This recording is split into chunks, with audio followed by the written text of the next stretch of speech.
Greetings everyone, welcome back to another episode of Bite Size History on History with Audrey D. In today's lesson, we are going into part 2 of the Mandate of Heaven in ancient China and taking a closer look at the dynasties that rose and fell within the mandate's parameters.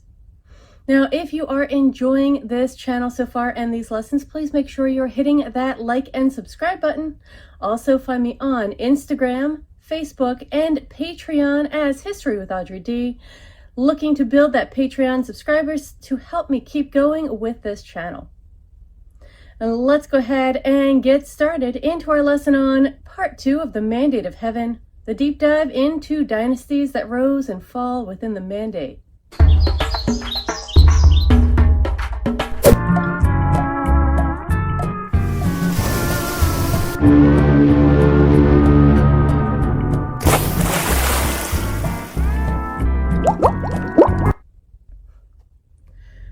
Once upon a time in ancient China, a powerful concept known as the Mandate of Heaven guided the rise and fall of dynasties.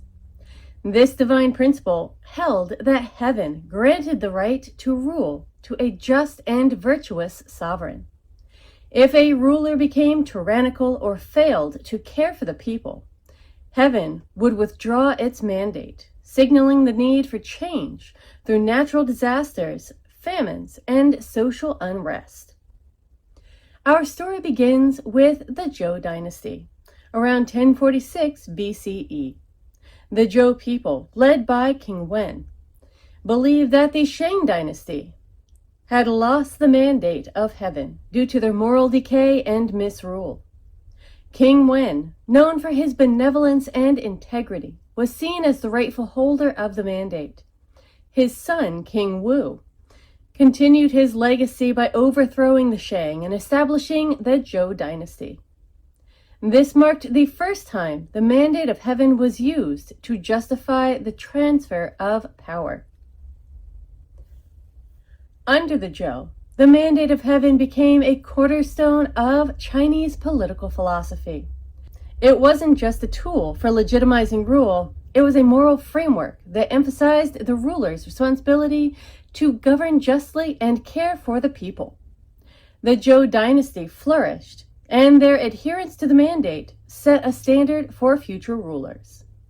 As the centuries passed, the mandate continued to shape the destiny of China. Let's take a journey through the stories of some dynasties and their rulers who either upheld or lost the mandate. First up, we look at the Qin dynasty, which lasted from roughly 221 to 206 BCE. The Qin dynasty was founded by Qin Shi Huangdi, the first emperor of a unified China. He was a visionary leader who centralized power, standardized laws, and initiated monumental projects like the Great Wall and his mausoleum, guarded by the terracotta warriors. However, his harsh rule and strict legalist policies led to widespread discontent. After his death, the dynasty quickly fell, interpreted as a loss of the Mandate of Heaven. Following the Qin dynasty, we have the Han dynasty, which began in 206 BCE and lasted until roughly 220 CE. The Han dynasty, established by Liu Bang, also known as Emperor Gaozi, is often considered a golden age in Chinese history. Liu Bang rose from humble beginnings to become emperor, emphasizing Confucian principles of benevolence, justice, and moral governance. The Han rulers' alignment with the Mandate of Heaven contributed to their long-lasting rule and prosperity.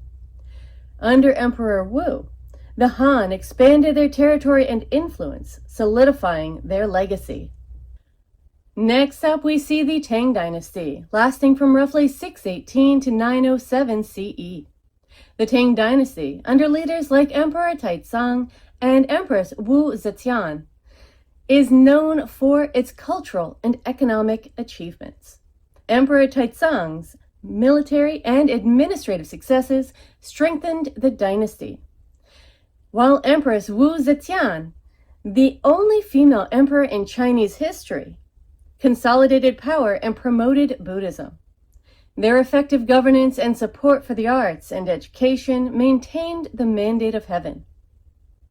This leads us into the Song Dynasty. Lasting from 960 to 1279 CE, the Song Dynasty faced challenges from external threats and internal strife. Despite these difficulties, rulers like Emperor Taizong focused on administrative reforms and cultural advancements.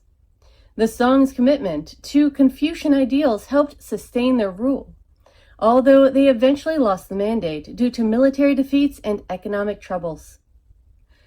The Ming Dynasty, lasting from 1368 to 1644 CE, was founded by Zhu Yuanzhang, also known as Emperor Hongwu. He restored Han Chinese rule after the Mongol-led Yuan Dynasty. The Ming rulers emphasized strong central authority and Confucian values. However, corruption, fiscal mismanagement, and natural disasters in the late Ming period signaled a loss of the mandate of heaven, leading to the dynasty's fall. And lastly, we have the Qing Dynasty. Lasting from 1644 to 1912 CE, the Qing Dynasty was established by the Manchus and maintained the mandate of heaven through effective governance and military prowess.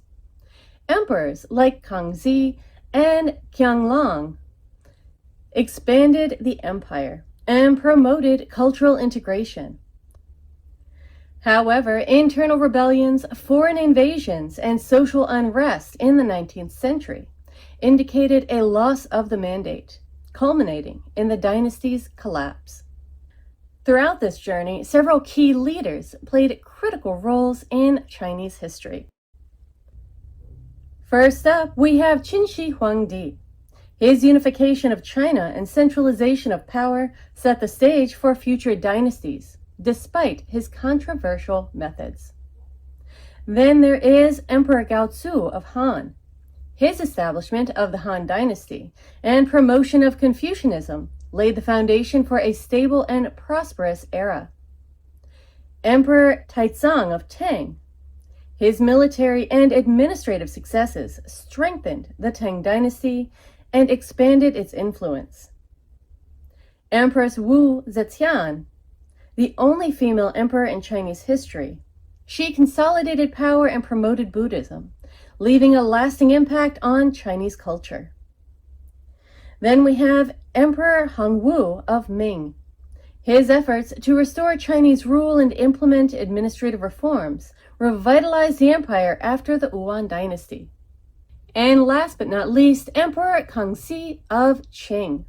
His long and prosperous reign expanded the empire and promoted cultural integration, solidifying Qing rule. The mandate of heaven was more than just a political doctrine. It was a guiding principle that shaped the actions and responsibilities of Chinese rulers. It provided a moral framework for governance, emphasizing the importance of virtue, justice, and the welfare of the people.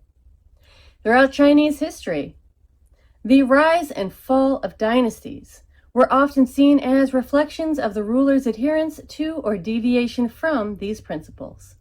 And the legacy of the mandate of heaven continues to influence Chinese thought and philosophy to this day. And that wraps it up for today's lesson on the mandate of heaven. Now, if you enjoyed part 2 of the Mandate of Heaven, be on the lookout because I will have some more episodes that actually focus on how the Mandate of Heaven might be reflected in modern society today. If you are enjoying these lessons and this channel so far, please make sure that you hit that like and subscribe button. Find me on Instagram, Patreon, and Facebook as History with Audrey D.